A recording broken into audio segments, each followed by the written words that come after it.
Сәлем достар, бүгінгі түс жору шығарылымында түсіңізде бейтаныс адамды көрсеңіз қалай жорылады? Ең алдымен каналыма тіркеліп, жаңа видеоларды жіберіп алмау үшін қоңыраушаны басуды ұмытпаңыздар. Ал ендеше бастайық. Түсінде танымайтын өлген адамды сүйсе, күтпеген жерден ақша алады.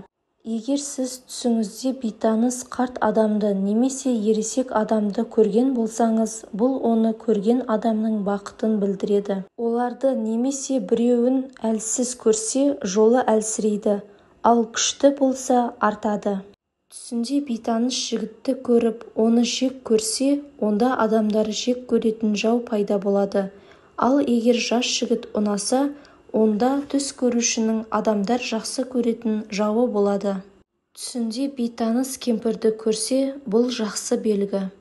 Ұйқыдағы адам түсінде әулие кейпінде өзіне бейтаныс және дана сөздер айтатын адамды көрсе, оған ескерту немесе сүйінші хабармен періште келгенін білдіреді.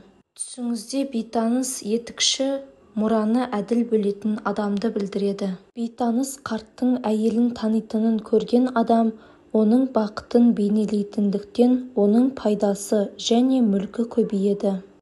Түсінде ауруханадағы бейтаныс адам ата-анасының денсаулығы туралы алаңдаушылықты білдіреді. Достар, осымен бүгінгі түс жору шығарылымы аяқталды. Видео ұнаса, лайк басып, каналыма тіркелуді ұмытпаңыздар. Келесі кездескенше сау-саламатта болыңыздар.